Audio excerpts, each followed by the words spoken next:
welcome back. So we are on week 2 of connecting with craft, and so one of the beginning things that we're going to work on this week is we're going to have the Pisces New Moon. So yay.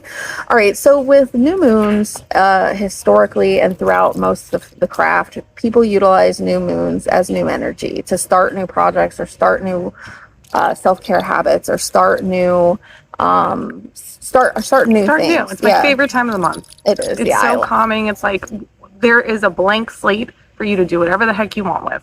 Yeah, and I would just say that, like, as much as I love full moons, it's like that meme that says, yeah, full moons are great if you like people acting like cats thrown in bathtubs. Like, no, thank you.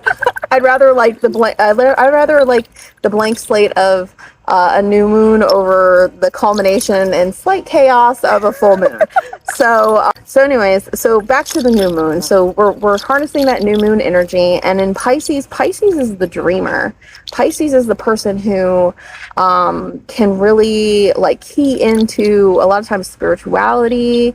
They're very artistic and creative and dreamy, and they dig into that subconscious mind. Yep, and they're not afraid of emotions. They're very emotionally big usually. And it's a great place to start when we're about to head into eclipse season, because it's going to get you to get deep down and think about what you want as you are moving forward. Like, what are your deepest dreams? What do you want to create in your reality?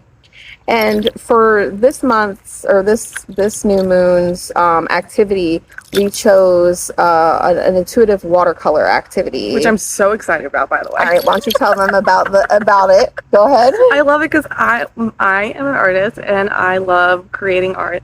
And so when Melissa and I were talking about like Pisces, we were like, duh, hello, water. So we got to have like some fun water activity. And water, since Pisces is very about like intuitive psychic senses, we're like, let's do a intuitive watercolor thing.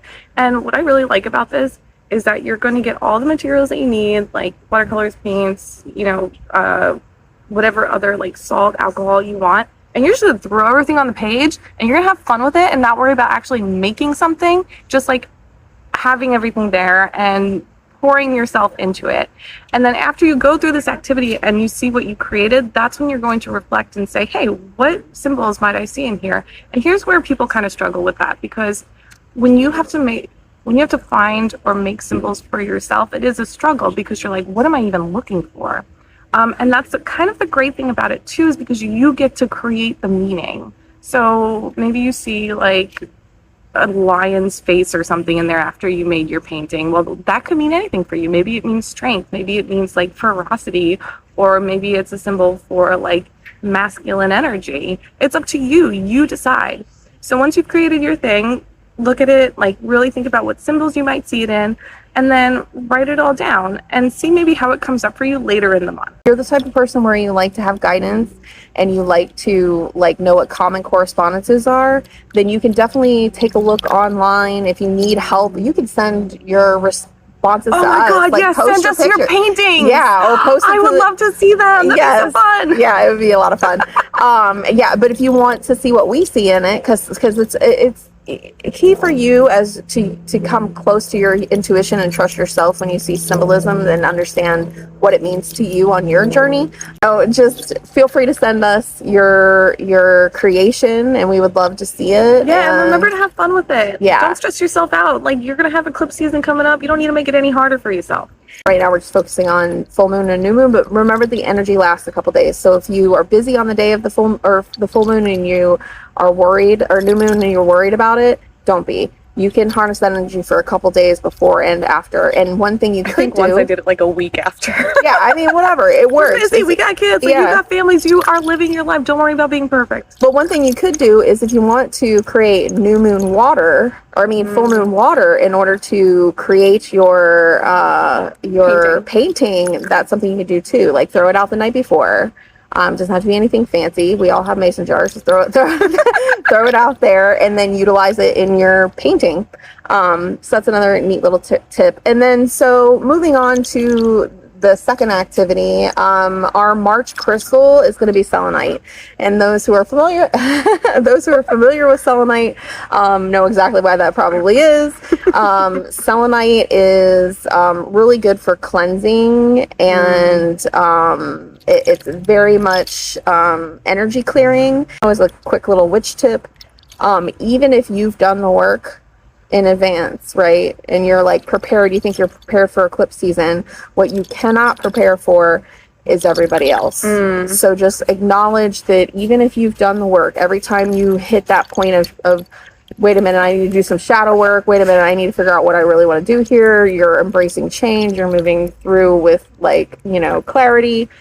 You cannot control what other people are going to do. So I think we talked about it being like whitewater rafting. Oh yeah. Like when you fall out the boat, you just gotta lay there and get thrown about for a little bit. Yep. And it's everything outside of you. Sometimes it's not you. Yep. So just be mindful that like, even if you are doing okay during this transition, people around you might not, and you've got to be protective of your energy. You can't let other people's emotions or other people's, you know, shit that they're going through kind of affect you. So that's why selenite is a very powerful tool for that. And that's why I love wearing it on my left hand, because that's the part of yourself that it brings in. So I like to think of selenite as like an energy clarifier, and the energy goes through the bracelet into me where it's more positive flowing and brings in energy instead of draining me from my energy. Exactly. And selenite is very, very common. You could pretty much pick it up anywhere. So, but yeah, you should be able to get your hands on either a selenite tower, or if you want something cheap and easy, selenite jewelry. Like I love wearing stones on for, you know, intention. So now, because we were talking about Pisces being very watery and this new moon, we thought doing like an energy cleansing bath using your selenite would also be a really great idea. And, you know, like Melissa said, if you don't do this bath until a couple days after, maybe use that moon water that you put out for your painting. Don't put paint water in your bath. But you can use it for your painting, and also a separate batch for your bath.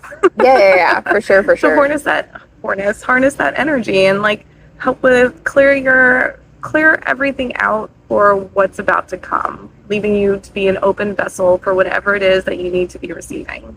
And with the clarity of understanding that anything that happens, you can get through. You can choose to move through challenges with clarity and ease and love and all that stuff. So it's like selenite's perfect for that. It's just a good reminder. That's why it's good to also wear, is it's protective, but it's also reminding you to choose how you approach obstacles. Right. And because Pisces is a very intuitive sign too, selenite is also very intuitive. It helps with your crown chakra, helps with intuition and all that fun psychic stuff. Yeah. So that pretty much culminates. That's it for this week. We will catch you for the next week. Hopefully you got some good information. Feel free to send us your art. Feel free to send us your bath. Like if you have a pretty bath set up, white candles are good for that too. Yeah, we want to see the before, not when you're in. Yeah. Well, no, I mean, you could be in just the feet pictures, like where you're like, oh, look at me, I'm just relaxing. It's super cute. I love those with like bubbles everywhere and pillar candles. You know, we're good with that too. Send all your stuff. But all right, we'll catch you next week. Take care of yourselves.